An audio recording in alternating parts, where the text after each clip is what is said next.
निर्मला भाग 5 से 8। निर्मला का विवाह हो गया, ससुराल आ गई। वकील साहब का नाम था मुंशी तोताराम। सांवले रंग के मोटे ताजे आदमी थे। उम्र तो अभी 40 से अधिक न थी, पर वकालत के कठिन परिश्रम ने सिर के बाल पका दिए थे। व्यायाम करने का उन्हें अवकाश न मिलता था, वहां तक कि कभी कहीं घूमने भी न जाते, इसलिए तोंद निकल आई थी। देह के स्थूल होते हुए भी आए दिन कोई न कोई शिकायत रहती थी। मंदग्नि और बवासीर से तो उनका चिरस्थायी संबंध था, अतएव बहुत फूंक फूंक कर कदम रखते थे। उनके 3 लड़के थे। बड़ा मनसाराम 16 वर्ष का था, मंझला जियाराम 12 और सियाराम 7 वर्ष का। तीनों अंग्रेजी पढ़ते थे।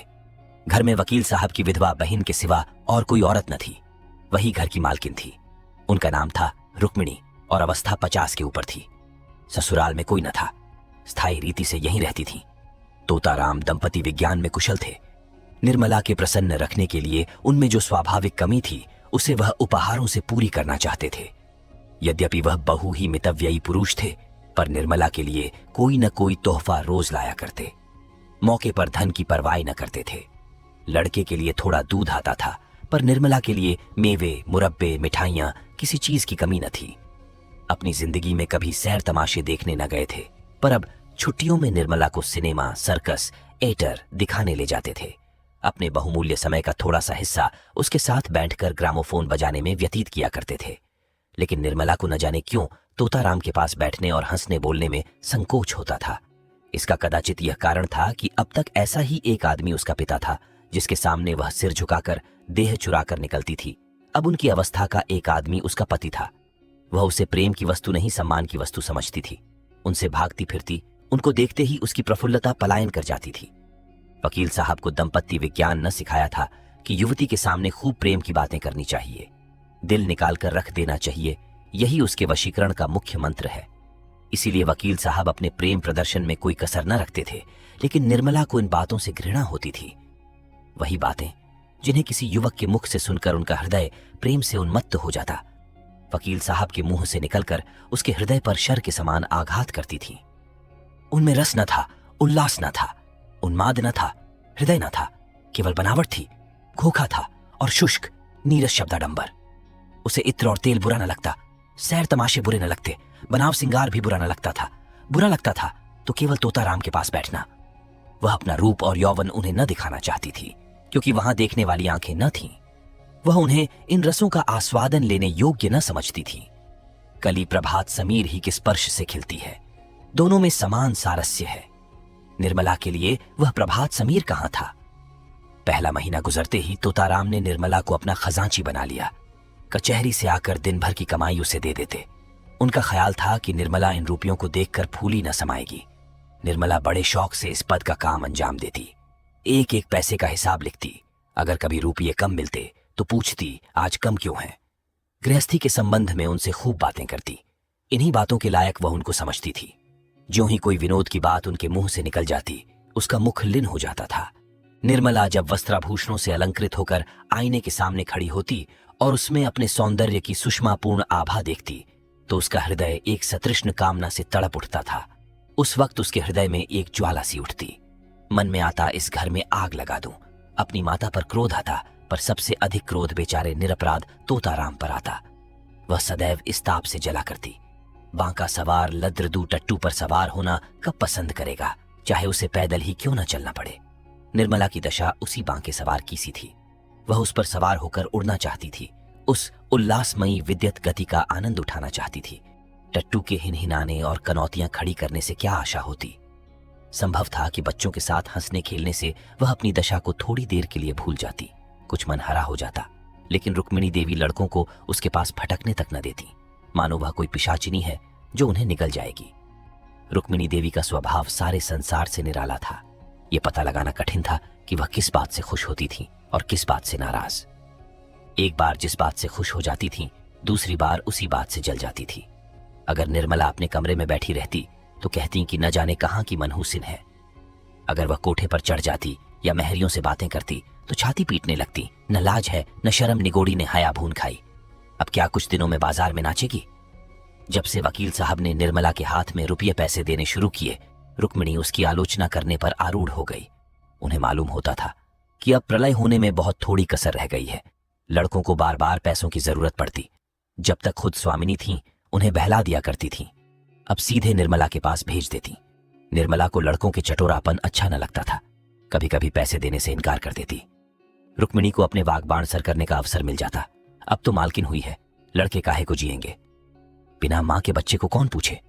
रुपयों की मिठाइयां खा जाते थे, अब धेले धेले को तरसते हैं। निर्मला अगर चिढ़कर किसी दिन बिना कुछ पूछे ताछे पैसे दे देती तो देवी जी उसकी दूसरी ही आलोचना करती। इन्हें क्या, लड़के मरे या जिए, इनकी बला से। मां के बिना कौन समझाए कि बेटा बहुत मिठाइयां मत खाओ, आई गई तो मेरे सिर जाएगी। इन्हें क्या, यहीं तक होता तो निर्मला शायद जब्त कर जाती। पर देवी जी तो खुफिया पुलिस से सिपाही की भांति निर्मला का पीछा करती रहती थी। अगर वह कोठे पर खड़ी है तो अवश्य ही किसी पर निगाह डाल रही होगी। मेहरी से बातें करती है तो अवश्य ही उनकी निंदा करती होगी। बाजार से कुछ मंगवाती है तो अवश्य कोई विलास वस्तु होगी। ये बराबर उसके पत्र पढ़ने की चेष्टा किया करती, छिप छिप कर बातें सुना करती। निर्मला उनकी दोधरी तलवार से कांपती रहती थी। यहां तक कि उसने एक दिन पति से कहा, आप जरा जीजी को समझा दीजिए, क्यों मेरे पीछे पड़ रहती हैं। तोताराम ने तेज होकर कहा, तुम्हें कुछ कहा है क्या? रोज ही कहती हैं, बात मुंह से निकालना मुश्किल है। अगर उन्हें इस बात की जलन हो कि यह मालकिन क्यों बनी हुई है तो आप उन्हीं को रुपये पैसे दीजिए, मुझे ना चाहिए। यही मालकिन बनी रहे। मैं तो केवल इतना चाहती हूं कि कोई मुझे ताने महने न दिया करे। ये कहते कहते निर्मला की आंखों से आंसू बहने लगे। तोताराम को अपना प्रेम दिखाने का यह बहुत ही अच्छा मौका मिला। बोले, मैं आज ही उनकी खबर लूंगा, साफ कह दूंगा। मुंह बंद करके रहना है तो रहो, नहीं तो अपनी राह लो। इस घर की स्वामिनी वह नहीं है, तुम हो। वह केवल तुम्हारी सहायता के लिए है। अगर सहायता करने के बदले तुम्हें दिक करती है तो उनके यहां रहने की जरूरत नहीं। मैंने सोचा था कि विधवा हैं, अनाथ हैं, पाव भर आटा खाएंगी, पड़ी रहेंगी। जब और नौकर चाकर खा रहे हैं तो वह तो अपनी बहन ही है। लड़कों की देखभाल के लिए एक औरत की जरूरत भी थी, रख लिया। लेकिन इसके यह माने नहीं कि वह तुम्हारे ऊपर शासन करें। निर्मला ने फिर कहा, लड़कों को सिखा देती हैं कि जाकर मां से पैसे मांगे, कभी कुछ कभी कुछ। लड़के आकर मेरी जान खाते हैं, घड़ी भर लेटना मुश्किल हो जाता है। डांटती हूं तो वह आंखें लाल पीली करके दौड़ती हैं। मुझे समझती हैं कि लड़कों को देखकर जलती है। ईश्वर जानते होंगे कि मैं बच्चों को कितना प्यार करती हूं। आखिर मेरे ही बच्चे तो हैं, मुझे उनसे क्यों जलन होने लगी। तोताराम क्रोध से कांप उठे। बोल, तुम्हें जो लड़का दिख करे उसे पीट दिया करो। मैं भी देखता हूं कि लौंडे शरीर हो गए हैं। मनसाराम को तो मैं बोर्डिंग हाउस में भेज दूंगा, बाकी दोनों को तो आज ही ठीक किए देता हूं। उस वक्त तोताराम कचहरी जा रहे थे। डांट डपट करने का मौका न था, लेकिन कचहरी से लौटते ही उन्होंने घर में रुक्मिणी से कहा, क्यों बहन, तुम्हें इस घर में रहना है या नहीं? अगर रहना है शांत होकर रहो, यह क्या कि दूसरों का रहना मुश्किल कर दो। रुक्मिणी समझ गईं कि बहू ने अपना वार किया, पर वह दबने वाली औरत न थी। एक तो उम्र में बड़ी, तिस पर इसी घर की सेवा में जिंदगी काटती थी। किसकी मजाल थी कि उन्हें बेदखल कर दे। उन्हें भाई की इस क्षुद्रता पर आश्चर्य हुआ। बोली, तो क्या लौंडी बनाकर रखेगे? लौंडी बनकर रहना है तो इस घर की लौंडी न बनूंगी। अगर तुम्हारी यह इच्छा हो कि घर में कोई आग लगा दे और मैं खड़ी देखा करूं, किसी को बेराह चलते देखूं, तो चुप साध लूं। जो जिसके मन में आए करे, मैं मिट्टी की देवी बनी रहूं, तो यह मुझसे ना होगा। यह हुआ क्या जो तुम इतना आपे से बाहर हो रहे हो? निकल गई सारी बुद्धिमानी। कल की लौंडिया छोटी पकड़कर नचाने लगी। कुछ पूछना न ताछना, बस उसने तार खींचा और तुम काठ के सिपाही की तरह तलवार निकालकर खड़े हो गए। तोता सुनता हूं कि तुम हमेशा खुचर निकालती रहती हो, बात बात पर ताने देती हो। अगर कुछ सीख देनी हो तो उसे प्यार से, मीठे शब्दों में देनी चाहिए। तानों से सीख मिलने के बदले उल्टा और जी जलने लगता है। रुक्मिणी, तो तुम्हारी यह मर्जी है कि किसी बात में न बोलूं, यही सही। किन फिर यह न कहना कि तुम घर में बैठी थी, क्यों नहीं सलाह दी? जब मेरी बातें जहर लगती हैं तो मुझे क्या कुत्ते ने काटा है जो बोलूं? मसल है, नाटों खेती, बहुरियों घर। मैं भी देखूं बहुरिया कैसे कर चलाती है। इतने में सियाराम और जियाराम स्कूल से आ गए। आते ही आते दोनों बुआ जी के पास जाकर खाने को मांगने लगे। रुक्मिणी ने कहा, जाकर अपनी नई अम्मा से क्यों नहीं मांगते? मुझे बोलने का हुक्म नहीं है। तोता, अगर तुम लोगों ने उस घर में कदम रखा तो टांग तोड़ दूंगा। बदमाशी पर कमर बांधी है। जियाराम जरा शोख था। बोला, उनको तो आप कुछ नहीं कहते, हम ही को धमकाते हैं। कभी पैसे नहीं देती? सियाराम ने इस कथन का अनुमोदन किया। कहती हैं मुझे दिक करोगे तो कान काट लूंगी। कहती है कि नहीं जिया? निर्मला अपने कमरे से बोली। मैंने कब कहा था कि तुम्हारे कान काट लूंगी? अभी से झूठ बोलने लगे। इतना सुनना था कि तोताराम ने सियाराम के दोनों कान पकड़कर उठा लिया। लड़का जोर से चीख मारकर रोने लगा। रुक्मिणी ने दौड़कर बच्चे को मुंशी जी के हाथ से छुड़ा लिया और बोली, बस रहने भी दो, क्या बच्चे को मार डालोगे? हाय हाय! कान लाल हो गया। सच कहाँ है, नई बीवी पाकर आदमी अंधा हो जाता है। अभी से यह हाल है तो इस घर के भगवान ही मालिक हैं। निर्मला अपनी विजय पर मन ही मन प्रसन्न हो रही थी, लेकिन जब मुंशी जी ने बच्चे का कान पकड़कर उठा लिया तो उससे न रहा गया। छुड़ाने को दौड़ी, पर रुक्मिणी पहले ही पहुंच गई थी। बोली, पहले आग लगा दी, अब बुझाने दौड़ी हो? जब अपने लड़के होंगे तब आंखें खुलेंगी। पराई पीर क्या जानो? निर्मला, खड़े तो हैं, पूछ लो ना, मैंने क्या आग लगा दी? मैंने इतना ही कहा था कि लड़के मुझे पैसों के लिए बार बार दिक करते हैं। इसके सिवाय जो मेरे मुंह से कुछ निकला हो तो मेरी आंखें फूट जाएं। तोता, मैं खुद इन लौंडों की शरारत देखा करता हूं, अंधा थोड़े ही हूं। तीनों जिद्दी और शरीर हो गए हैं। बड़े मियां को तो मैं आज ही हॉस्टल में भेजता हूं। रुक्मिणी, अब तक तुम्हें इनकी कोई शरारत न सूझी थी, आज आंखें क्यों इतनी तेज हो गईं? तोताराम, तुम ही ने इन्हें इतना शोक कर रखा है। रुक्मिणी, तो मैं ही विष की गांठ हूं, मेरे ही कारण तुम्हारा घर चौपट हो रहा है। लो मैं जाती हूं, तुम्हारे लड़के हैं, मारो चाहे काटो, न बोलूंगी। यह कहकर वह वहां से चली गई। निर्मला बच्चे को रोते देखकर विह्वल हो उठी। उसने उसे छाती से लगा लिया और गोद में लिए हुए अपने कमरे में लाकर उसे चुमकारने लगी, लेकिन बालक और भी सिसक सिसक कर रोने लगा। उसका अबोध हृदय इस प्यार में वह मात्र स्नेह न पाता था जिससे दैव ने उसे वंचित कर दिया था।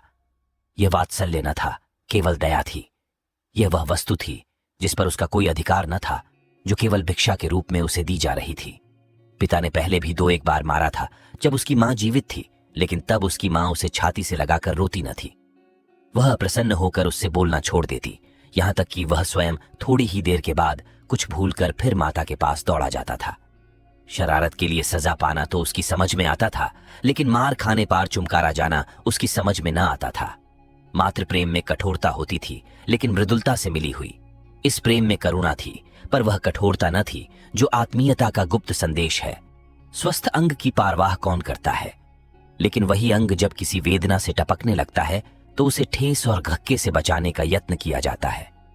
निर्मला का करुण रोदन बालक को उसके अनाथ होने की सूचना दे रहा था।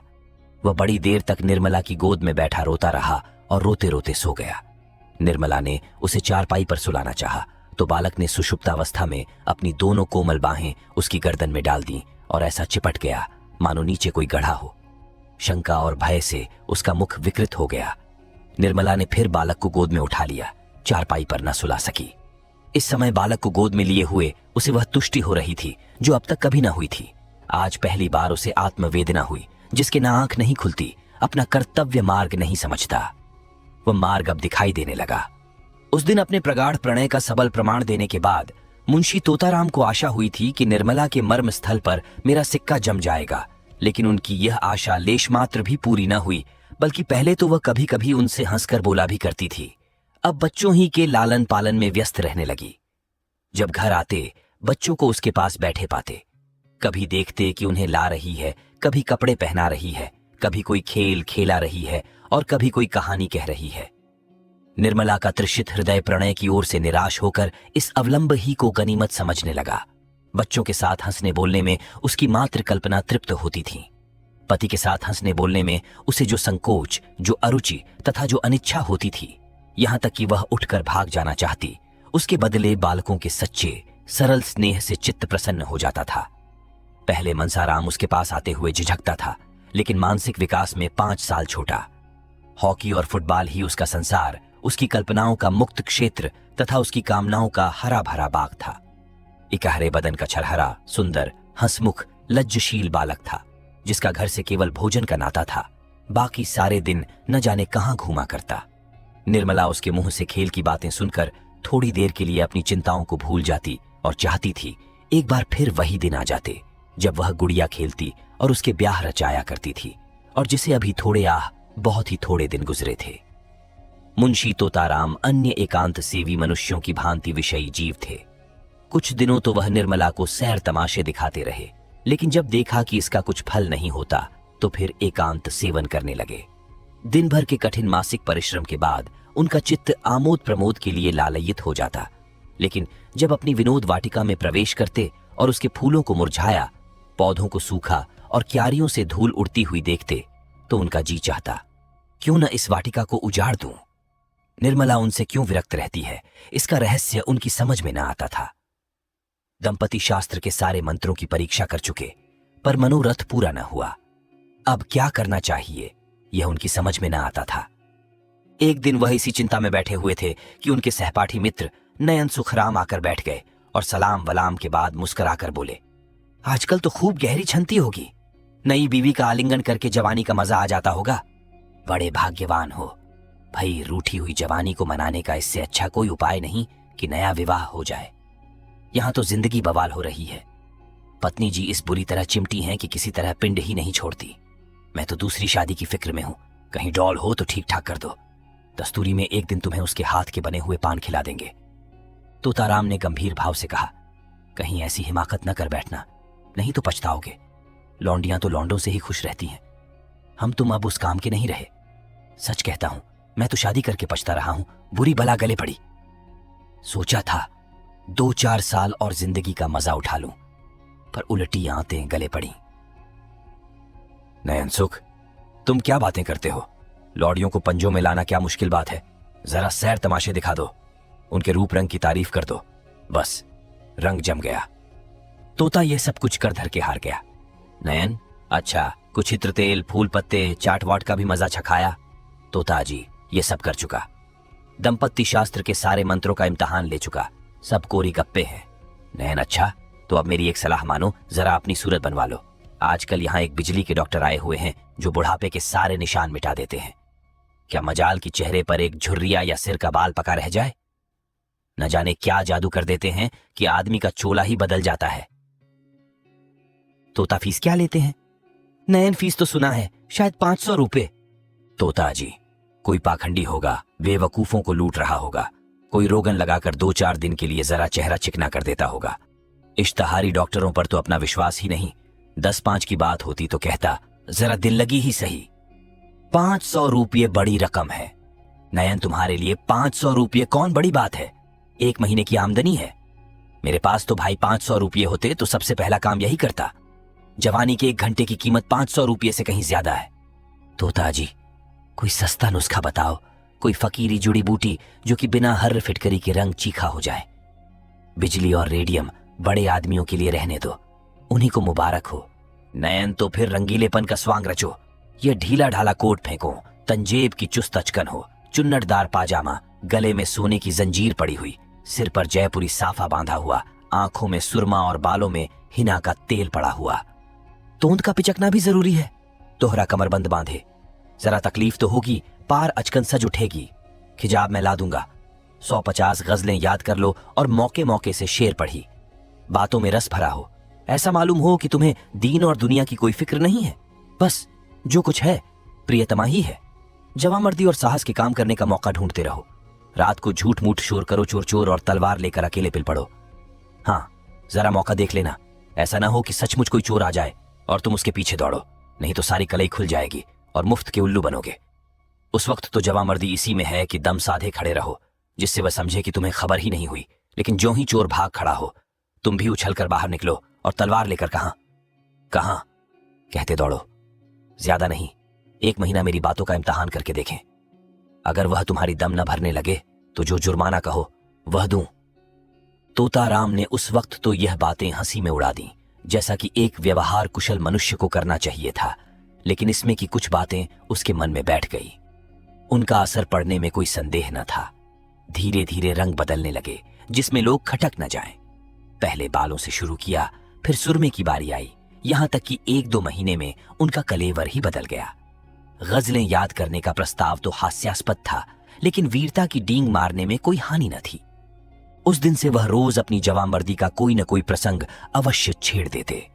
निर्मला को संदेह होने लगा कि कहीं इन्हें उन्माद का रोग तो नहीं हो रहा है। जो आदमी मूंग की दाल और मोटे आटे के 2 फुलके खाकर भी नमक सुलेमानी का मुहताज हो, उसके छैलेपन पर उन्माद का संदेह हो, तो आश्चर्य ही क्या। निर्मला पर इस पागलपन का और क्या रंग जमता हो, उसे उन पार दया आंजे लगी। क्रोध और घृणा का भाव जाता रहा। क्रोध और घृणा उन पर होती है जो अपने होश में हो, पागल आदमी तो दया ही का पात्र है। वह बात बात में उनकी चुटकियां लेती, उनका मजाक उड़ाती, जैसे लोग पागलों के साथ किया करते हैं। हाँ, इसका ध्यान रखती थी कि वह समझ न जाए। वह सोचती, बेचारा अपने पाप का प्रायश्चित कर रहा है। यह सारा स्वांग केवल इसलिए तो है कि मैं अपना दुख भूल जाऊं। आखिर अब भाग्य तो बदल सकता नहीं, इस बेचारे को क्यों जलाऊं।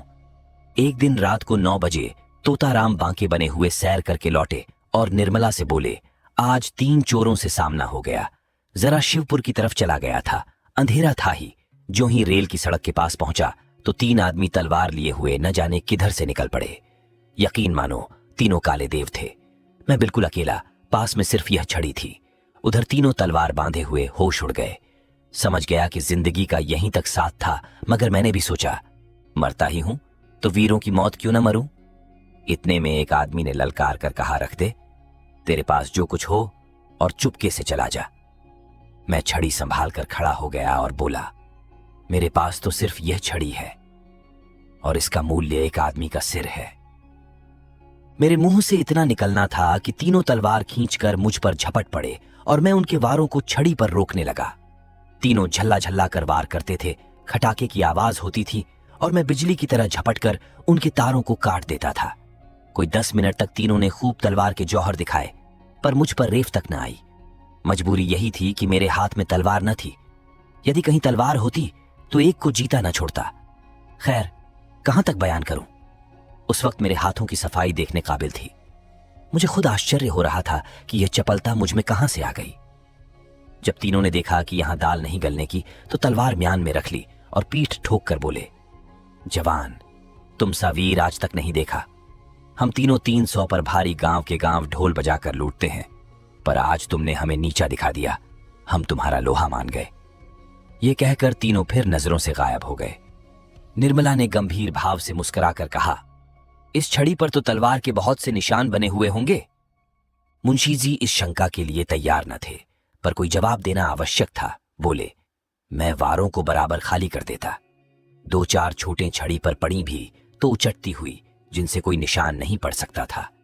अभी उनके मुंह से पूरी बात भी न निकली थी कि सहसा रुक्मिणी देवी बदहवास दौड़ती हुई आई और हाँफते हुए बोली, तोता है कि नहीं, मेरे कमरे में सांप निकल आया है, मेरी चारपाई के नीचे बैठा हुआ है। मैं उठकर भागी।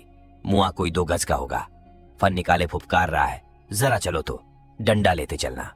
तोताराम के चेहरे का रंग उड़ गया, मुंह पर हवाइयां छुटने लगीं, मगर मन के भावों को छिपाकर बोले, सांप यहां कहां, तुम्हें धोखा हुआ होगा, कोई रस्सी होगी। रुक्मिणी, अरे मैंने अपनी आंखों देखा है, जरा चलकर देख लो ना। हैं, मर्द होकर डरते हो। मुंशी जी घर से तो निकले, लेकिन बरामदे में फिर ठिठक गए। उनके पांव ही न उठते थे, कलेजा धड़ धड़ कर रहा था। सांप बड़ा क्रोधी जानवर है, कहीं काट ले तो मुफ्त में प्राण से हाथ धोना पड़े। बोले, डरता नहीं हूं, सांप ही तो है, शेर तो नहीं, मगर सांप पर लाठी नहीं असर करती। जाकर किसी को भेजूं, किसी के घर से भाला लाए। यह कहकर मुंशी जी लपके हुए बाहर चले गए। मनसाराम बैठा खाना खा रहा था। मुंशी जी तो बाहर चले गए। इधर वह खाना छोड़ अपनी हॉकी का डंडा हाथ में ले कमरे में घुस ही तो पड़ा और तुरंत चारपाई खींच ली। सांप मस्त था, भागने के बदले फन निकालकर खड़ा हो गया। मनसाराम ने झटपट चारपाई की चादर उठाकर सांप के ऊपर फेंक दी और ताबड़तोड़ 3-4 डंडे कसकर जमाए। सांप चादर के अंदर तड़प कर रह गया, तब उसे डंडे पर उठाए हुए बाहर चला। मुंशी जी कई आदमियों को साथ लिए चले आ रहे थे। मनसाराम को सांप लटकाए आते देखा तो सहसा उनके मुंह से चीख निकल पड़ी, मगर फिर संभल गए और बोले, मैं तो आ ही रहा था, तुमने क्यों जल्दी की, दे दो, कोई फेंक आए। ये कहकर बहादुरी के साथ रुक्मिणी के कमरे के द्वार पर जाकर खड़े हो गए और कमरे को खूब देखभाल कर मूंछों पर ताव देते हुए निर्मला के पास जाकर बोले, मैं जब तक आऊं जाऊं। मनसाराम ने मार डाला। बेसमझ लड़का डंडा लेकर दौड़ पड़ा। सांप हमेशा भाले से मारना चाहिए, यही तो लड़कों में ऐब है। मैंने ऐसे ऐसे कितने सांप मारे हैं, सांप को खिला खिलाकर मारता हूं, कितनों ही को मुट्ठी से पकड़कर मसल दिया है। रुक्मिणी ने कहा, जाओ भी, देख ली तुम्हारी मर्दानगी। मुंशी जी झेंप कर बोले, अच्छा जाओ, मैं डरपोक ही सही, तुमसे कुछ इनाम तो नहीं मांग रहा हूं। जाकर महाराज से कहा, खाना निकाले।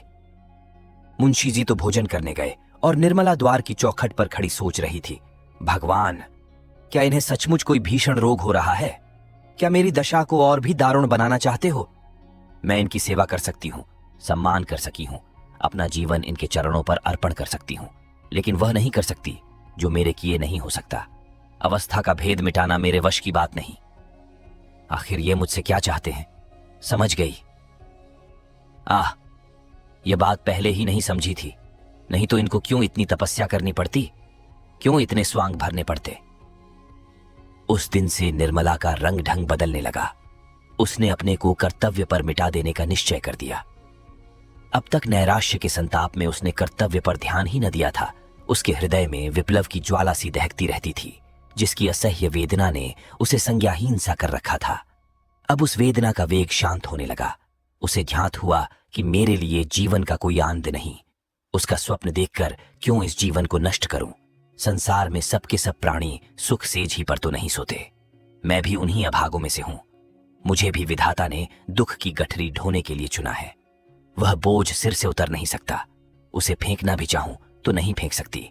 उस कठिन भार से चाहे आंखों में अंधेरा छा जाए, चाहे गर्दन टूटने लगे, चाहे पैर उठाना दुस्तर हो जाए, लेकिन वह गठरी ढोनी ही पड़ेगी। उम्र भर का कैदी कहां तक रोएगा? रोए भी तो कौन देखता है? किसे उस पर दया आती है? रोने से काम में हर्ज होने के कारण उसे और यातनाएं ही तो सहनी पड़ती हैं। दूसरे दिन वकील साहब कचहरी से आए तो देखा निर्मला की साहस्य मूर्ति अपने कमरे के द्वार पर खड़ी है। वह अनिंद्य छवि देखकर उनकी आंखें तृप्त हा गईं। आज बहुत दिनों के बाद उन्हें यह कमल खिला हुआ दिखलाई दिया। कमरे में एक बड़ा सा आईना दीवार में लटका हुआ था। उस पर एक पर्दा पड़ा रहता था। आज उसका पर्दा उठा हुआ था। वकील साहब ने कमरे में कदम रखा तो शीशे पर निगाह पड़ी। अपनी सूरत साफ साफ दिखाई दी। उनके हृदय में चोट सी लग गई। दिन भर के परिश्रम से मुख की कांति मलिन हो गई थी। भांति भांति के पौष्टिक पदार्थ खाने पर भी गालों की झुर्रियां साफ दिखाई दे रही थीं। तोंद कसी होने पर भी किसी मुंहजोर घोड़े की भांति बाहर निकली हुई थी। आईने के ही सामने किंतु दूसरी ओर ताकती हुई निर्मला भी खड़ी हुई थी। दोनों सूरतों में कितना अंतर था। एक रत्न जटित विशाल भवन, दूसरा टूटा फूटा खंडहर। वह उस आईने की ओर न देख सके। अपनी यही अवस्था उनके लिए असह्य थी। वो आईने के सामने से हट गए। उन्हें अपनी ही सूरत से घृणा होने लगी। फिर इस रूपवती कामिनी का उनसे घृणा करना कोई आश्चर्य की बात न थी। निर्मला की ओर ताकने का भी उन्हें साहस न हुआ। उसकी यह अनुपम छवि उनके हृदय का शूल बन गई। निर्मला ने कहा, आज इतनी देर कहां लगाई? दिन भर राह देखते देखते आंखें फूट जाती हैं। तोताराम ने खिड़की की ओर ताकते हुए जवाब दिया, मुकद्दमों के मारे दम मारने की छुट्टी नहीं मिलती। अभी एक मुकद्दमा और था, लेकिन मैं सिरदर्द का बहाना करके भाग खड़ा हुआ। निर्मला, तो क्यों इतने मुकद्दमे लेते हो? काम उतना ही करना चाहिए जितना आराम से हो सके। प्राण देकर थोड़े ही काम किया जाता है। मत लिया करो बहुत मुकद्दमे। मुझे रुपयों का लालच नहीं। तुम आराम से रहोगे तो रुपये बहुत मिलेंगे। तोताराम भाई, आती हुई लक्ष्मी भी तो नहीं ठुकराई जाती। निर्मला लक्ष्मी अगर रक्त और मांस की भेंट लेकर आती है तो उसका न आना ही अच्छा। मैं धन की भूखी नहीं हूं। इस वक्त मनसाराम भी स्कूल से लौटा। धूप में चलने के कारण मुख पर पसीने की बूंदें आई हुई थीं। गोरे मुखड़े पर खून की लाली दौड़ रही थी। आंखों से ज्योति सी निकलती मालूम होती थी। द्वार पर खड़ा होकर बोला, अम्मा जी लाइए, कुछ खाने का निकालिए, जरा खेलने जाना है। निर्मला जाकर गिलास में पानी लाई और एक तश्तरी में कुछ मेवे रखकर मनसाराम को दिए। मनसाराम जब खाकर चलने लगा तो निर्मला ने पूछा, कब तक आओगे? मनसाराम कह नहीं सकता। गोरों के साथ हॉकी का मैच है। बारक यहां से बहुत दूर है। निर्मला भाई जल्द आना। खाना ठंडा हो जाएगा तो कहोगे मुझे भूख नहीं है। मनसाराम ने निर्मला की ओर सरल स्नेह भाव से देखकर कहा, मुझे देर हो जाए तो समझ लीजिएगा, वहीं खा रहा हूं। मेरे लिए बैठने की जरूरत नहीं। वह चला गया तो निर्मला बोली, पहले तो घर में आते ही न थे। मुझसे बोलते शर्माते थे। किसी चीज की जरूरत होती तो बाहर से ही मंगवा भेजते। जब से मैंने बुलाकर कहा तब से आने लगे हैं। तोताराम ने कुछ चिढ़कर कहा, यह तुम्हारे पास खाने पीने की चीजें मांगने क्यों आता है? दीदी से क्यों नहीं कहता? निर्मला ने यह बात प्रशंसा पाने के लोभ से कही थी। वह यह दिखाना चाहती थी कि मैं तुम्हारे लड़कों को कितना चाहती हूं। ये कोई बनावटी प्रेम न था, उसे लड़कों से सचमुच स्नेह था। उसके चरित्र में अभी तक बाल भाव ही प्रधान था। उसमें वही उत्सुकता, वही चंचलता, वही विनोद प्रियता विद्यमान थी और बालकों के साथ उसकी ये बाल वृत्तियां प्रस्फुटित होती थीं। पत्नी सुलभ ईर्ष्या अभी तक उसके मन में उदय नहीं हुई थी, लेकिन पति के प्रसन्न होने के बदले नाक भौं सिकोड़ने का आशय न समझकर बोली, मैं क्या जानूं, उनसे क्यों नहीं मांगते? मेरे पास आते हैं तो दुत्कार नहीं देती। अगर ऐसा करूं तो यही होगा कि यह लड़कों को देखकर जलती है। मुंशी जी ने इसका कुछ जवाब न दिया, लेकिन आज उन्होंने मुवक्किलों से बातें नहीं की।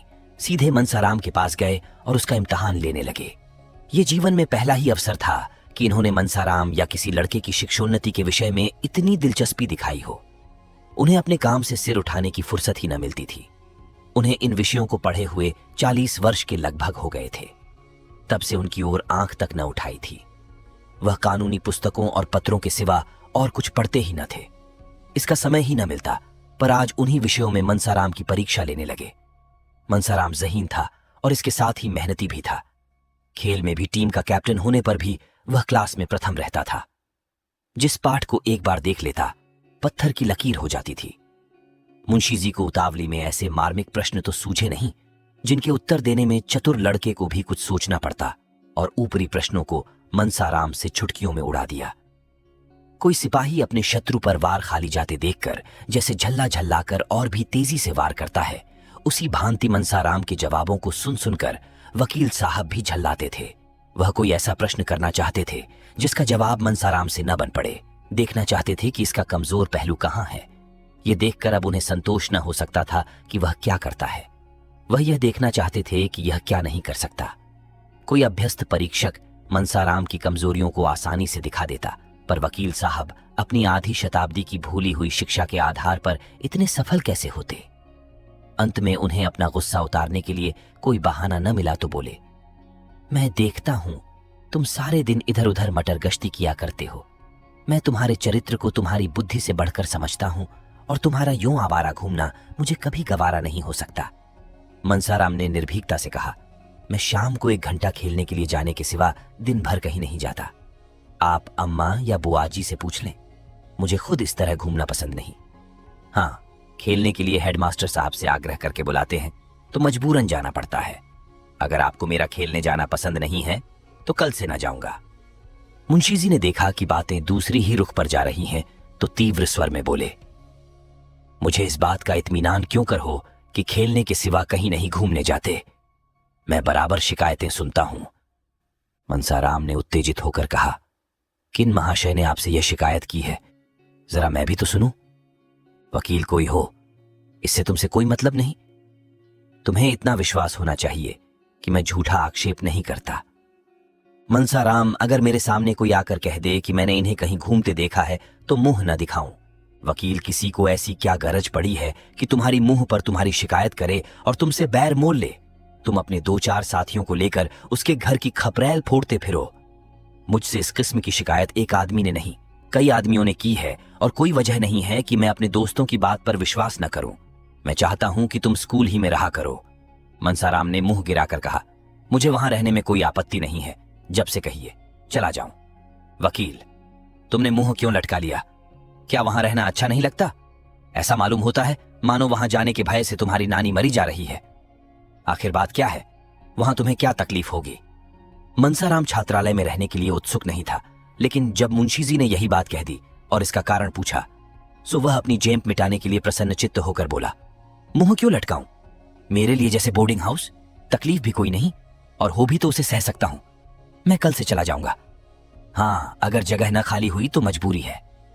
मुंशी जी वकील थे, समझ गए कि ये लौंडा कोई ऐसा बहाना ढूंढ रहा है जिसमें मुझे वहां जाना भी ना पड़े और कोई इल्जाम भी सिर पर ना आए। बोले, सब लड़कों के लिए जगह है, तुम्हारे ही लिए जगह न होगी? मनसाराम, कितने ही लड़कों को जगह नहीं मिली और वे बाहर किराए के मकानों में पड़े हुए हैं। अभी बोर्डिंग हाउस में एक लड़के का नाम कट गया था तो 50 अर्जियां उस जगह के लिए आई थीं। वकील साहब ने ज्यादा तर्क वितर्क करना उचित नहीं समझा। मनसाराम को कल तैयार रहने की आज्ञा देकर अपनी बग्घी तैयार कराई और सैर करने चल गए।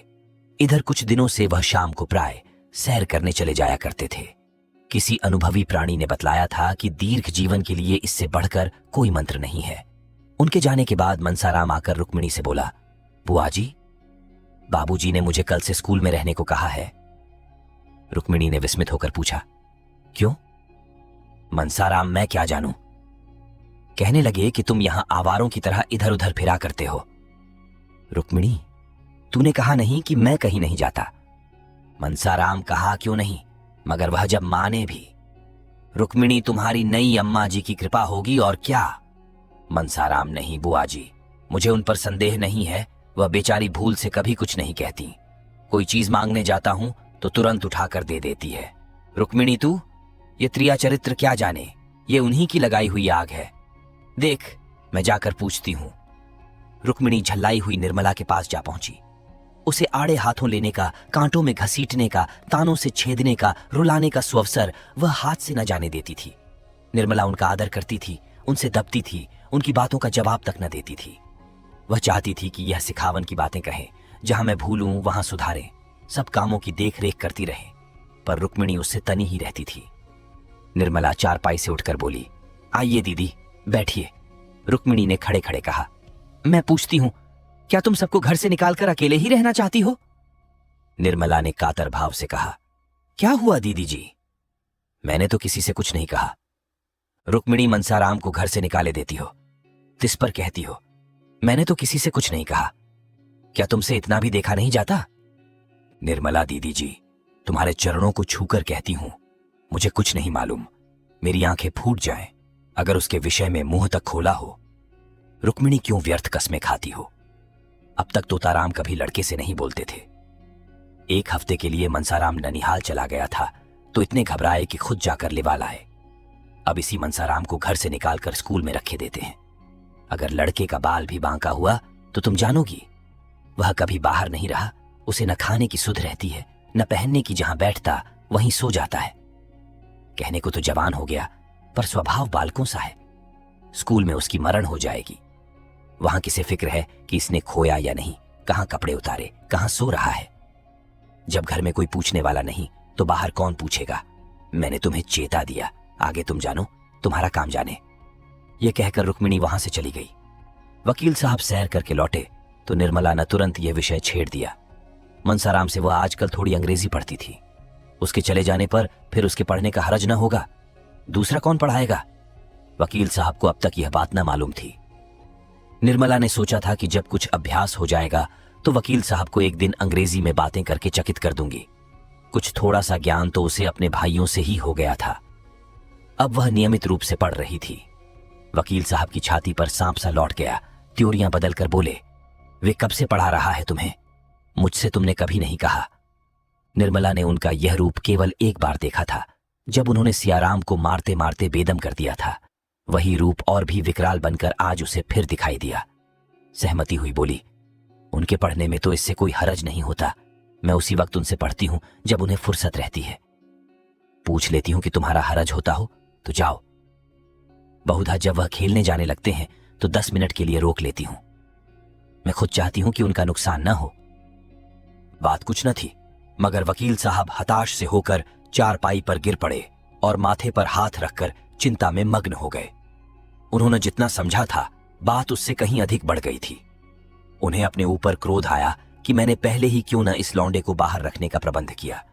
आजकल जो यह महारानी इतनी खुश दिखाई देती है, इसका रहस्य अब समझ में आया। पहले कभी कमरा इतना सजा सजाया न रहता था, बनाव चुनाव भी न करती थी, पर अब देखता हूं काया पलट सी हो गई है।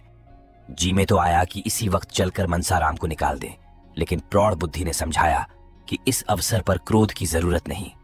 कहीं इसने भांप लिया तो गजब ही हो जाएगा। हाँ, जरा इसके मनोभावों को टटोलना चाहिए। बोले, यह तो मैं जानता हूं कि तुम्हें 2-4 मिनट पढ़ाने से उसका हरज नहीं होता, लेकिन आवारा लड़का है, अपना काम न करने का उसे एक बहाना तो मिल जाता है। कल अगर फेल हो गया तो साफ कह देगा, मैं तो दिन भर पढ़ाता रहता था। मैं तुम्हारे लिए कोई मिस नौकर रख दूंगा, कुछ ज्यादा खर्च न होगा। तुमने मुझसे पहले कहा ही नहीं। ये तुम्हें भला क्या पढ़ाता होगा, 2-4 शब्द बताकर भाग जाता होगा। इस तरह तो तुम्हें कुछ भी ना आएगा। निर्मला ने तुरंत इस आक्षेप का खंडन किया। नहीं, यह बात तो नहीं। वह मुझे दिल लगाकर पढ़ाते हैं और उनकी शैली भी कुछ ऐसी है कि पढ़ने में मन लगता है। आप एक दिन जरा उनका समझाना देखिए। मैं तो समझती हूं कि मिस इतने ध्यान से न पढ़ाएगी। मुंशी जी अपनी प्रश्न कुशलता पर मूंछों पर ताव देते हुए बोले, दिन में एक ही बार पढ़ाता है या कई बार? निर्मला अब भी इन प्रश्नों का आशय न समझी। बोली, पहले तो शाम ही को पढ़ा देते थे, अब कई दिनों से एक बार आकर लिखना भी देख लेते हैं। वह तो कहते हैं कि मैं अपने क्लास में सबसे अच्छा हूं। अभी परीक्षा में इन्हीं को प्रथम स्थान मिला था, फिर आप कैसे समझते हैं कि उनका पढ़ने में जी नहीं लगता? मैं इसलिए और भी कहती हूं कि दीदी समझेंगी, इसी ने यह आग लगाई है। मुफ्त में मुझे ताने सुनने पड़ेंगे। अभी जरा ही देर हुई, धमका कर गई है। मुंशी जी ने दिल में कहा, खूब समझता हूं, तुम कल की छोकरी होकर मुझे चराने चली, दीदी का सहारा लेकर अपना मतलब पूरा करना चाहती हैं। बोले, मैं नहीं समझता बोर्डिंग का नाम सुनकर क्यों लौंडे की नानी मरती है और लड़के खुश होते हैं कि अब अपने दोस्तों में रहेंगे, ये उलटे रो रहा है। अभी कुछ दिन पहले तक यह दिल लगाकर पढ़ता था, ये उसी मेहनत का नतीजा है कि अपने क्लास में सबसे अच्छा है, लेकिन इधर कुछ दिनों से इसे सैर सपाटे का चस्का पड़ चला है। अगर अभी से रोकथाम न की गई तो पीछे करते धरते न बन पड़ेगा। तुम्हारे लिए मैं एक मिस रख दूंगा। दूसरे दिन मुंशी जी प्रातःकाल कपड़े लत्ते पहनकर बाहर निकले। दीवान खाने में कई मुवक्किल बैठे हुए थे। इनमें एक राजा साहब भी थे, जिनसे मुंशी जी को कई हजार सालाना मेहनताना मिलता था, मगर मुंशी जी उन्हें वहीं बैठे छोड़ 10 मिनट में आने का वादा करके बग्घी पर बैठकर स्कूल के हेडमास्टर के यहां जा पहुंचे। हेडमास्टर साहब बड़े सज्जन पुरुष थे। वकील साहब का बहुत आदर सत्कार किया, पर उनके यहां एक लड़के की भी जगह खाली न थी। सभी कमरे भरे हुए थे। इंस्पेक्टर साहब की कड़ी ताकीद थी कि मुफस्सिल के लड़कों को जगह देकर तब शहर के लड़कों को दिया जाए। इसीलिए यदि कोई जगह खाली भी हुई तो भी मनसाराम को जगह न मिल सकेगी, क्योंकि कितने ही बाहरी लड़कों के प्रार्थना पत्र रखे हुए थे। मुंशी जी वकील थे। रात दिन ऐसे प्राणियों से साबिका रहता था जो लोभवश असंभव का भी संभव, असाध्य को भी साध्य बना सकते हैं। समझे शायद कुछ दे दिलाकर काम निकल जाए, दफ्तर क्लर्क से ढंग की कुछ बातचीत करनी चाहिए। पर उसने हंसकर कहा, मुंशी जी, ये कचहरी नहीं स्कूल है। हेडमास्टर साहब के कानों में इसकी भनक भी पड़ गई तो जामे से बाहर हो जाएंगे और मनसाराम को खड़े खड़े निकाल देंगे। संभव है अफसरों से शिकायत कर दें। बेचारे मुंशी जी अपना सा मुंह लेकर रह गए। 10 बजते बजते झुंझलाए हुए घर लौटे। मनसाराम उसी वक्त घर से स्कूल जाने को निकला। मुंशी जी ने कठोर नेत्रों से उसे देखा, मानो वह उनका शत्रु हो, और घर में चले गए। इसके बाद 10-12 दिनों तक वकील साहब का यही नियम रहा कि कभी सुबह कभी शाम किसी न किसी स्कूल के हेडमास्टर से मिलते और मनसाराम को बोर्डिंग हाउस में दाखिल करने कल चेष्टा करते, पर किसी स्कूल में जगह न थी। सभी जगहों से कोरा जवाब मिल गया। अब 2 ही उपाय थे, या तो मनसाराम को अलग किराए के मकान में रख दिया जाए या किसी दूसरे स्कूल में भर्ती करा दिया जाए। ये दोनों बातें आसान थीं। मुफस्सिल के स्कूलों में जगह अक्सर खाली रहती थी, लेकिन अब मुंशी जी का शंकित हृदय कुछ शांत हो गया था। उस दिन से उन्होंने मनसाराम को कभी घर में जाते न देखा, यहां तक कि अब वह खेलने भी न जाता था। स्कूल जाने के पहले और आने के बाद बराबर अपने कमरे में बैठा रहता। गर्मी के दिन थे, खुले हुए मैदान में भी देह से पसीने की धारें निकलती थीं, लेकिन मनसाराम अपने कमरे से बाहर न निकलता। उसका आत्माभिमान आवारापन के आक्षेप से मुक्त होने के लिए विकल हो रहा था। वह अपने आचरण से इस कलंक को मिटा देना चाहता था। एक दिन मुंशी जी बैठे भोजन कर रहे थे कि मनसाराम भी नहाकर खाने आया। मुंशी जी ने इधर उसे महीनों से नंगे बदन न देखा था। आज उस पर निगाह पड़ी तो होश उड़ गए। हड्डियों का ढांचा सामने खड़ा था। मुख पर अब भी ब्रह्मचर्य का तेज था, पर देह घुलकर कांटा हो गई थी। पूछा, आजकल तुम्हारी तबीयत अच्छी नहीं है क्या? इतने दुर्बल क्यों हो? मनसाराम ने धोती ओढ़कर कहा, तबीयत तो बिल्कुल अच्छी है। मुंशी जी, फिर इतने दुर्बल क्यों हो? मनसाराम, दुर्बल तो नहीं हूं, मैं इससे ज्यादा मोटा कब था। मुंशी जी, वाह, आधी देह भी नहीं रही और कहते हो मैं दुर्बल नहीं हूं। क्यों दीदी, ये ऐसा ही था। रुक्मिणी आंगन में खड़ी तुलसी को जल चढ़ा रही थी। बोली, दुबला क्यों होगा, अब तो बहुत अच्छी तरह लालन पालन हो रहा है। मैं गंवारिन थी, लड़कों को खिलाना पिलाना नहीं जानती थी। खोमचा खिला खिलाकर इनकी आदत बिगाड़ देती थी। अब तो एक पढ़ी लिखी गृहस्थी के कामों में चतुर औरत पान की तरह फेर रही है ना। दुबला हो उसका दुश्मन। मुंशी जी, दीदी तुम बड़ा अन्याय करती हो। तुमसे किसने कहा कि लड़कों को बिगाड़ रही हो? जो काम दूसरों के किए ना हो सके वह तुम्हें खुद करने चाहिए। यह नहीं कि घर से कोई नाता ना रखो। जो अभी खुद लड़की है वह लड़कों की देख रेख क्या करेगी? ये तुम्हारा काम है। रुक्मिणी जब तक अपना समझती थी, करती थी, जब तुमने गैर समझ लिया तो मुझे क्या पड़ी है कि मैं तुम्हारे गले से चिपटूं? पूछो, कै दिन से दूध नहीं पिया? जाके कमरे में देखाओ, नाश्ते के लिए जो मिठाई भेजी गई थी वह पड़ी सड़ रही है। मालकिन समझती हैं मैंने तो खाने का सामान रख दिया, कोई ना खाए तो क्या मैं मुंह में डाल दूं? तो भैया, इस तरह वे लड़के पलते होंगे जिन्होंने कभी लाड़ प्यार का सुख नहीं देखा। तुम्हारे लड़के बराबर पान की तरह फेरे जाते रहे हैं, अब अनाथों की तरह रहकर सुखी नहीं रह सकते। मैं तो बात साफ कहती हूं, बुरा मानकर ही कोई क्या कर लेगा। उस पर सुनती हूं कि लड़के को स्कूल में रखने का प्रबंध कर रहे हो। बेचारे को घर में आने तक की मनाही है, मेरे पास आते भी डरता है, और फिर मेरे पास रखा ही क्या रहता है जो जाकर खिलाऊंगी। इतने में मनसाराम 2 फुलके खाकर उठ खड़ा हुआ। मुंशी जी ने पूछा, क्या 2 ही फुलके तो लिए थे? अभी बैठे 1 मिनट से ज्यादा नहीं हुआ, तुमने खाया क्या? 2 ही फुलके तो लिए थे। मनसाराम ने सकुचाते हुए कहा, दाल और तरकारी भी तो थी, ज्यादा खा जाता हूं तो गला जलने लगता है, खट्टी डकारें आने लगती हैं। मुंशी जी भोजन करके उठे तो बहुत चिंतित थे। अगर यूं ही दुबला होता गया तो उसे कोई भैया कर रोग पकड़ लेगा। उन्हें रुक्मिणी पर इस समय बहुत क्रोध आ रहा था।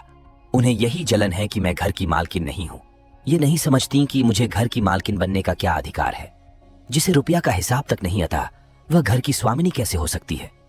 बनी तो थी साल भर तक मालकिन, 1 पाई की बचत न होती थी।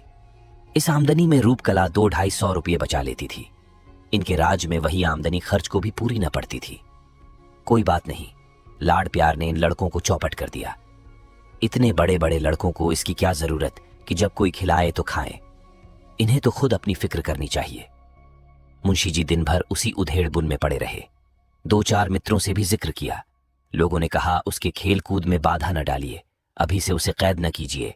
खुली हवा में चरित्र के भ्रष्ट होने की उससे कम संभावना है जितना बंद कमरे में। कुसंगत से जरूर बचाइए, मगर यह नहीं कि उसे घर से निकलने ही न दीजिए। युवावस्था में एकांतवास चरित्र के लिए बहुत ही हानिकारक है। मुंशी जी को अब अपनी गलती मालूम हुई। घर लौटकर मनसाराम के पास गए। वह अभी स्कूल से आया था और बिना कपड़े उतारे एक किताब सामने खोलकर सामने खिड़की की ओर ताक रहा था। उसकी दृष्टि एक भिखारिन पर लगी हुई थी जो अपने बालक को गोद में लिए भिक्षा मांग रही थी। बालक माता की गोद में बैठा ऐसा प्रसन्न था मानो वह किसी राज सिंहासन पर बैठा हो। मनसाराम उस बालक को देखकर रो पड़ा। यह बालक क्या मुझसे अधिक सुखी नहीं है? इस अनंत विश्व में ऐसी कौन सी वस्तु है जिसे वह इस गोद के बदले पाकर प्रसन्न हो? ईश्वर भी ऐसी वस्तु की सृष्टि नहीं कर सकते। ईश्वर ऐसे बालकों को जन्म ही क्यों देते हो जिनके भाग्य में मातृवियोग का दुख भोगना पड़ा? आज मुझसा अभागा संसार में और कौन है? किसे मेरे खाने पीने की, मरने जीने की सुध है? अगर मैं आज मर भी जाऊं तो किसके दिल को चोट लगेगी? पिता को अब मुझे रुलाने में मजा आता है। वह मेरी सूरत भी नहीं देखना चाहते। मुझे घर से निकाल देने की तैयारियां हो रही हैं। आह माता, तुम्हारा लाडला बेटा आज आवारा कहां जा रहा है? वही पिताजी जिनके हाथ में तुमने हम तीनों भाइयों के हाथ पकड़ाए थे, आज मुझे आवारा और बदमाश कह रहे हैं। मैं इस योग्य भी नहीं कि इस घर में रह सकूं। ये सोचते सोचते मनसाराम अपार वेदना से फूट फूट कर रोने लगा। उसी समय तोताराम कमरे में आकर खड़े हो गए। मनसाराम ने छटपट आंसू पोंछ डाले और सिर झुकाकर खड़ा हो गया। मुंशी जी ने शायद ये पहली बार उसके कमरे में कदम रखा था। मनसाराम का दिल धड़-धड़ करने लगा कि देखें आज क्या आफत आती है। मुंशी जी ने उसे रोते देखा तो एक क्षण के लिए उनका वात्सल्य घेर निद्रा से चौंक पड़ा। घबरा कर बोले, क्यों रोते क्यों हो बेटा? किसी ने कुछ कहा है? मनसाराम ने बड़ी मुश्किल से उमड़ते हुए आंसुओं को रोककर कहा, जी नहीं, रोता तो नहीं हूं। मुंशी जी, तुम्हारी अम्मा ने तो कुछ नहीं कहा? मनसाराम जी, नहीं, वह तो मुझसे बोलती ही नहीं। मुंशी जी, क्या करूं बेटा, शादी तो इसलिए की थी कि बच्चों को मां मिल जाएगी, लेकिन वह आशा पूरी नहीं हुई तो क्या बिल्कुल नहीं बोलती? मनसाराम जी, नहीं, इधर महीनों से नहीं बोली। मुंशी जी विचित्र स्वभाव की औरत है, मालूम ही नहीं होता कि क्या चाहती है। मैं जानता कि उसका ऐसा मिजाज होगा तो कभी शादी न करता, रोज एक ना एक बात लेकर उठ खड़ी होती है। उसी ने मुझसे कहा था कि यह दिन भर न जाने कहां गायब रहता है। मैं उसके दिल की बात क्या जानता था? समझा, तुम कुसंगत में पड़कर शायद दिन भर घूमा करते हो। कौन ऐसा पिता है जिसे अपने प्यारे पुत्र को आवारा फिरते देखकर रंज न हो? इसीलिए मैंने तुम्हें बोर्डिंग हाउस में रखने का निश्चय किया था। बस और कोई बात नहीं थी बेटा। मैं तुम्हारा खेलन कूदना बंद नहीं करना चाहता था। तुम्हारी यह दशा देखकर मेरे दिल के टुकड़े हुए जाते हैं। कल मुझे मालूम हुआ मैं भ्रम में था। तुम शौक से खेलो, सुबह शाम मैदान में निकल जाया करो। ताजी हवा से तुम्हें लाभ होगा। जिस चीज की जरूरत हो मुझसे कहो, उनसे कहने की जरूरत नहीं। समझ लो कि वह घर में है ही नहीं। तुम्हारी माता छोड़कर चली गई तो मैं तो हूं। बालक का सरल निष्कपट हृदय पितृ प्रेम से पुलकित हो उठा। मालूम हुआ कि साक्षात भगवान खड़े हैं। नैराश्य और क्षोभ से विकल होकर उसने मन में अपने पिता का निष्ठुर और न जाने क्या क्या समझ रखा। विमाता से उसे कोई गिला न था। अब उसे झांत हुआ कि मैंने अपने देवतुल्य पिता के साथ कितना अन्याय किया है। पितृभक्ति की एक तरंग सी हृदय में उठी और वह पिता के चरणों पर सिर रखकर रोने लगा। मुंशी जी करुणा से विह्वल हो गए। जिस पुत्र को क्षण भर आंखों से दूर देखकर उनका हृदय व्यग्र हो उठता था, जिसके शील, बुद्धि और चरित्र का अपने पर आए सभी बखान करते थे, उसी के प्रति उनका हृदय इतना कठोर क्यों हो गया? वह अपने ही प्रिय पुत्र को शत्रु समझने लगे, उसको निर्वासन देने को तैयार हो गए। निर्मला पुत्र और पिता के बीच में दीवार बनकर खड़ी थी। निर्मला को अपनी ओर खींचने के लिए पीछे हटना पड़ता था और पिता तथा पुत्र में अंतर बढ़ता जाता था। फलत आज यह दशा हो गई है कि अपने अभिन्न पुत्र उन्हें इतना छल करना पड़ रहा है। आज बहुत सोचने के बाद उन्हें एक एक ऐसी युक्ति सूझी है जिससे आशा हो रही है कि वह निर्मला को बीच से निकालकर अपने दूसरे बाजू को अपनी तरफ खींच लेंगे। उन्होंने उस युक्ति का आरंभ भी कर दिया है, लेकिन इसमें अभीष्ट सिद्ध होगा या नहीं, इसे कौन जानता है। जिस दिन से तोतोराम ने निर्मला के बहुत मिन्नत समाजत करने पर भी मनसाराम को बोर्डिंग हाउस में भेजने का निश्चय किया था, उसी दिन से उसने मनसाराम से पढ़ना छोड़ दिया। यहां तक कि बोलती भी न थी। उसे स्वामी की इस अविश्वासपूर्ण तत्परता का कुछ कुछ आभास हो गया था। इतना शक्की मिजाज, ईश्वर ही इस घर की लाज रखें। इनके मन में ऐसी ऐसी दुर्भावनाएं भरी हुई हैं, मुझे यह इतनी गई गुजरी समझते हैं। ये बातें सोच सोचकर वह कई दिन रोती रही। तब उसने सोचना शुरू किया, इन्हें क्या ऐसा संदेह हो रहा है? मुझ में ऐसी कौन सी बात है जो इनकी आंखों में खटकती है? बहुत सोचने पर भी उसे अपने में कोई ऐसी बात नजर न आई। तो क्या उसका मनसाराम से पढ़ना, उससे हंसना बोलना ही इनके संदेह का कारण है? तो फिर मैं पढ़ना छोड़ दूंगी, भूलकर भी मनसाराम से न बोलूंगी, उसकी सूरत न देखूंगी। लेकिन यह तपस्या उसे असाध्य जान पड़ती थी। मनसाराम से हंसने बोलने में उसकी विलासिनी कल्पना उत्तेजित भी होती थी और तृप्त भी। उसे बातें करते हुए उसे अपार सुख का अनुभव होता था, जिसे वह शब्दों में प्रकट न कर सकती थी। कुवासना की उसके मन में छाया भी न थी। वह स्वप्न में भी मनसाराम से कलुषित प्रेम करने की बात न सोच सकती थी। प्रत्येक प्राणी को अपने हमजोलियों के साथ हंसने बोलने की जो एक नैसर्गिक तृष्णा होती है, उसी की तृप्ति का यह एक अज्ञात साधन था। अब वह अतृप्त तृष्णा निर्मला के हृदय में दीपक की भांति जलने लगी। रह रहकर उसका मन किसी अज्ञात वेदना से विकल हो जाता। खोई हुई किसी अज्ञात वस्तु की खोज में इधर उधर घूमती फिरती, जहां बैठती वहां बैठी ही रह जाती, किसी काम में जी न लगता। हाँ, जब मुंशी जी आ जाते, वह अपनी सारी तृष्णाओं को नैराश्य में डुबाकर उनसे मुस्कुराकर इधर उधर की बातें करने लगती। कल जब मुंशी जी भोजन करके कचहरी चले गए तो रुक्मिणी ने निर्मला को खूब तानों से छेदा। जानती तो थी कि यहाँ बच्चों का पालन पोषण करना पड़ेगा, तो क्यों घर वालों से नहीं कह दिया कि वहां मेरा विवाह न करो। वहां जाती जहां पुरुष के सिवा और कोई न होता। वही यह बनाव चुनाव और छवि देखकर खुश होता, अपने भाग्य को सराहता। यहां बुढ़ा आदमी तुम्हारे रंग रूप हाव भाव पर क्या लट्टू होगा। इसने इन्हीं बालकों की सेवा करने के लिए तुमसे विवाह किया है, भोग विलास के लिए नहीं। वह बड़ी देर तक घाव पर नमक छिड़कती रही, पर निर्मला ने छू तक न की। वह अपनी सफाई तो पेश करना चाहती थी, पर न कर सकती थी। अगर कहे कि मैं वही कर रही हूं जो मेरे स्वामी की इच्छा है, तो घर का भंडा फूटता है। अगर वह अपनी भूल स्वीकार करके उसका सुधार करती है, तो भय है कि उसका न जाने क्या परिणाम हो। वह यूं बड़ी स्पष्टवादिनी थी, सत्य कहने में उसे संकोच या भय न होता था, लेकिन इस नाजुक मौके पर उसे चुप्पी साधनी पड़ी। इसके सिवा दूसरा उपाय न था। वह देखती थी मनसाराम बहुत विरक्त और उदास रहता है। यह भी देखती थी कि वह दिन दिन दुर्बल होता जाता है, लेकिन उसकी वाणी और कर्म दोनों ही पर मोहर लगी हुई थी। चोर के घर चोरी हो जाने से उसकी जो दशा होती है, वही दशा इस समय निर्मला की हो रही थी। जब कोई बात हमारी आशा के विरुद्ध होती है, तभी दुख होता है। मनसाराम को निर्मला से कभी इस बात की आशा न थी कि वे उसकी शिकायत करेंगी, इसलिए उसे गौर वेदना हो रही थी। वह क्यों मेरी शिकायत करती है, क्या चाहती है? यही न कि वह मेरे पति की कमाई खाता है, इसके पढ़ान लिखाने में रुपए खर्च होते हैं, कपड़ा पहनता है। उनकी यही इच्छा होगी कि यह घर में न रहे। मेरे न रहने से उनके रुपये बच जाएंगे। वह मुझसे बहुत प्रसन्न चित्त रहती हैं। कभी मैंने उनके मुंह से कटु शब्द नहीं सुने। क्या यह सब कौशल है? हो सकता है। चिड़िया को जाल में फंसाने के पहले शिकारी दाने बिखेरता है। मैं नहीं जानता था कि दाने के नीचे जाल है। यह मातृ स्नेह केवल मेरे निर्वासन की भूमिका है।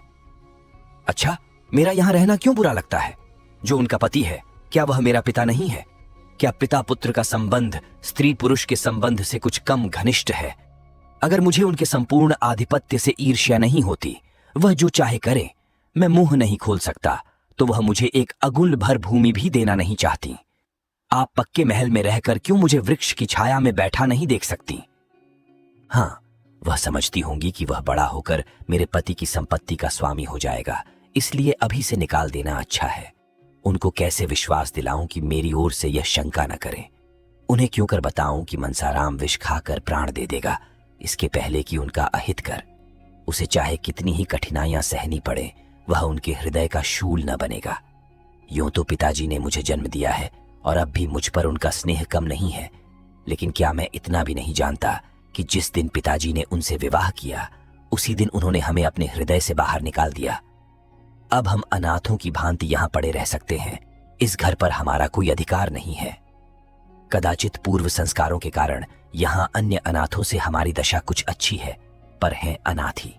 हम उसी दिन अनाथ हुए जिस दिन अम्मा जी परलोक से धारी।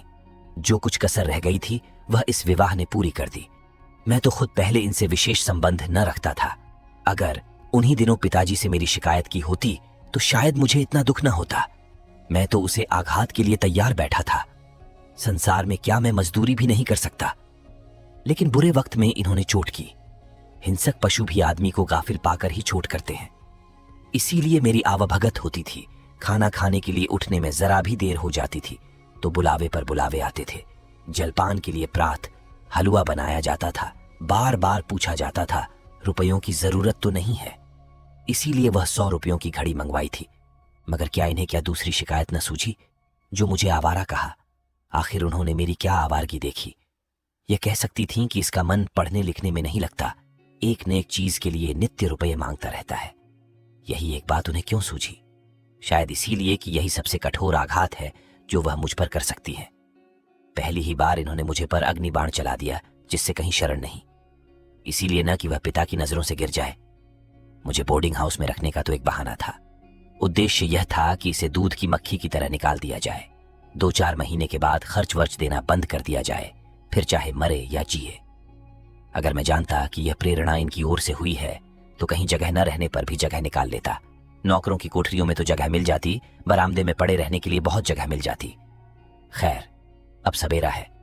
जब स्नेह नहीं रहा तो केवल पेट भरने के लिए यहां पड़े रहना बेहयाई है। यह अब मेरा घर नहीं। इसी घर में पैदा हुआ हूं, यही खेला हूं, पर यह अब मेरा नहीं। पिताजी भी मेरे पिता नहीं है। मैं उनका पुत्र हूं, पर वह मेरे पिता नहीं है। संसार के सारे नाते स्नेह के नाते हैं। जहां स्नेह नहीं, वहां कुछ नहीं। हाय अम्मा जी, तुम कहां हो? यह सोचकर मनसाराम रोने लगा।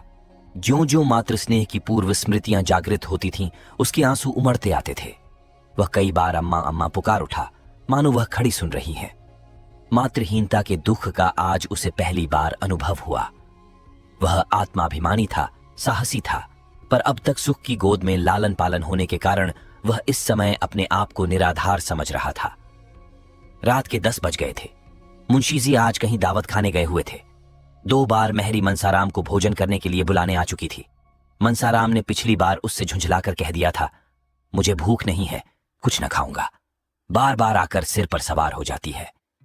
इसीलिए जब निर्मला ने उसे फिर उसी काम के लिए भेजना चाहा, तो वह न गई। बोली, बहू जी, वह मेरे बुलाने से ना आवेंगे। निर्मला, आएंगे क्यों नहीं? जाकर कह दे खाना ठंडा हुआ जाता है, 2-4 कौर खा लें। मेहरी, मैं यह सब कह के हार गई, नहीं आते। निर्मला, तूने यह कहा था कि वह बैठी हुई है। मेहरी, नहीं बहू जी, यह तो मैंने नहीं कहा, झूठ क्यों बोलूं? निर्मला, अच्छा तो जाकर यह कह देना, वह बैठी तुम्हारी राह देख रही है। तुम न खाओगे तो वह रसोई उठाकर सो रहेंगी। मेरी भूंगी, सुन अब की और चली जा। हंसकर, न आवे तो गोद में उठा लाना। भूंगी नाक भौं सिकोड़ते गई, पर एक ही क्षण में आकर बोली, अरे बहू जी, वह तो रो रहे हैं, किसी ने कुछ कहा है क्या? निर्मला इस तरह चौंक कर उठी और 2-3 पग आगे चली, मानो किसी माता ने अपने बेटे के कुएं में गिर पड़ने की खबर पाई हो। फिर वह ठिठक गई और भूंगी से बोली, रो रहे हैं? तूने पूछा, नहीं, क्यों रो रहे हैं? भूंगी, नहीं बहू जी, यह तो मैंने नहीं पूछा। झूठ क्यों बोलूं? वह रो रहे हैं। इस निस्तबद्ध रात्रि में अकेले बैठे हुए वह रो रहे हैं। माता की याद आई होगी। कैसे जाकर उन्हें समझाऊं? हाय, कैसे समझाऊं? यहां तो छींकते नाक करती है। ईश्वर, तुम साक्षी हो, अगर मैंने उन्हें भूल से भी कुछ कहा हो तो वह मेरे गे आए। मैं क्या करूं? वह दिल में समझते होंगे कि इसी ने पिताजी से मेरी शिकायत की होगी। कैसे विश्वास दिलाऊं कि मैंने कभी तुम्हारे विरुद्ध एक शब्द भी मुंह से नहीं निकाला? अगर मैं ऐसे देवकुमार के से चरित्र रखने वाले युवक का बुरा चेतूं तो मुझसे बढ़कर राक्षसी संसार में न होगी। निर्मला देखती थी कि मनसाराम का स्वास्थ्य दिन दिन बिगड़ता जाता है। वह दिन दिन दुर्बल होता जाता है। उसके मुख की निर्मल कांति दिन दिन मलिन होती जाती है। उसका साहस बदन संकुचित होता जाता है। इसका कारण भी उससे छिपा न था, पर वह इस विषय में अपने स्वामी से कुछ न कह सकती थी। ये सब देख देख कर उसका हृदय विदीर्ण होता रहता था, पर उसकी जबान न खुल सकती थी। वह कभी कभी मन में झुंझलाती कि मनसाराम क्यों जरा सी बात पर इतना क्षोभ करता है। क्या इनके आवारा कहने से वह आवारा हो गया? मेरी और बात है, एक जरा सा शक मेरा सर्वनाश कर सकता है, पर उसे ऐसी बातों की इतनी क्या परवाह। उसके जी में प्रबल इच्छा हुई कि चलकर उन्हें चुप कराऊं और लाकर खाना खिला दूं। बेचारे रात भर भूखे पड़े रहेंगे। हाय, मैं इस उपद्रव की जड़ हूं। मेरे आने के पहले इस घर में शांति का राज्य था। पिता बालकों पर जान देता था, बालक पिता को प्यार करते थे। मेरे आते ही सारी बाधाएं आ खड़ी हुई। इनका अंत क्या होगा भगवान ही जाने। भगवान मुझे मौत भी नहीं देते। बेचारा अकेले भूखों पड़ा है। उस वक्त भी मुंह जुठा करके उठ गया था, और उसका आहार ही क्या है, जितना वह खाता है उतना तो 1-2 साल के बच्चे खा जाते हैं। निर्मला चली, पति की इच्छा के विरुद्ध चली। जो नाते में उसका पुत्र होता था उसी को मनाने जाते उसका हृदय कांप रहा था। उसने पहले रुक्मिणी के कमरे की ओर देखा। वह भोजन करके बेखबर सो रही थी। फिर बाहर कमरे की ओर गई। वहां सन्नाटा था। मुंशी अभी न आए थे। ये सब देखभाल कर वह मनसाराम के कमरे के सामने जा पहुंची। कमरा खुला हुआ था। मनसाराम एक पुस्तक सामने रखे मेज पर सिर झुकाए बैठा हुआ था, मानो शोक और चिंता की सजीव मूर्ति हो। निर्मला ने पुकारना चाहा, पर उसके कंठ से आवाज न निकली। सहसा मनसाराम ने सिर उठाकर द्वार की ओर देखा। निर्मला को देखकर अंधेरे में पहचान न सका। चौंक कर बोला, कौन? निर्मला ने कांपते हुए स्वर में कहा, मैं तो हूं। भोजन करने क्यों नहीं चल रहे हो? कितनी रात गई? मनसाराम ने मुंह फेर कर कहा, मुझे भूख नहीं है। निर्मला, यह तो मैं 3 बार भूंगी से सुन चुकी हूं। मनसाराम तो 4थी बार मेरे मुंह से सुन लीजिए। निर्मला, शाम को भी तो कुछ नहीं खाया था, भूख क्यों नहीं लगी? मनसाराम ने व्यंग्य की हंसी हंसकर कहा, बहुत भूख लगेगी तो आए कहां से? ये कहते कहते मनसाराम ने कमरे का द्वार बंद करना चाहा, लेकिन निर्मला किवाड़ों को हटाकर कमरे में चली आई और मनसाराम का हाथ पकड़ सजल नेत्रों से विनय मधुर स्वर में बोली, मेरे कहने से चलकर थोड़ा सा खा लो। तुम न खाओगे तो मैं भी जाकर सो रहूंगी। 2 ही कौर खा लेना। क्या मुझे रात भर भूखों मारना चाहते हो? मनसाराम सोच में पड़ गया। अभी भोजन नहीं किया, मेरे ही इंतजार में बैठी रही। यह स्नेह, वात्सल्य और विनय की देवी है या ईर्ष्या और अमंगल की मायाविनी मूर्ति? उसे अपनी माता का स्मरण हो आया। जब वह रुठ जाता था तो वे भी इसी तरह मनाने आ करती थीं, और जब तक वह न जाता था वहां से न उठती थीं। वह इस विनय को अस्वीकार न कर सका। बोला, मेरे लिए आपको इतना कष्ट हुआ, इसका मुझे खेद है। मैं जानता कि आप मेरे इंतजार में भूखी बैठी हैं तो तभी खा आया होता। निर्मला ने तिरस्कार भाव से कहा, ये तुम कैसे समझ सकते थे कि तुम भूखे रहोगे और मैं खाकर सो रहूंगी? क्या विमाता का नाता होने से ही मैं ऐसी स्वार्थिनी हो जाऊंगी? सहसा मर्दाने कमरे में मुंशी जी के खांसने की आवाज आई। ऐसा मालूम हुआ कि वह मनसाराम के कमरे की ओर आ रहे हैं। निर्मला के चेहरे का रंग उड़ गया। वह तुरंत कमरे से निकल गई और भीतर जाने का मौका न पाकर कठोर स्वर में बोली, मैं लौंडी नहीं हूं कि इतनी रात तक किसी के लिए रसोई के द्वार पर बैठी रहूं। जिसे न खाना हो वह पहले ही कह दिया करे। मुंशी जी ने निर्मला को वहां खड़े देखा। ये अनर्थ, ये यहां क्या करने आ गई? बोले, यहां क्या कर रही हो? निर्मला ने कर्कश स्वर में कहा, कर क्या रही हूं? अपने भाग्य को रो रही हूं।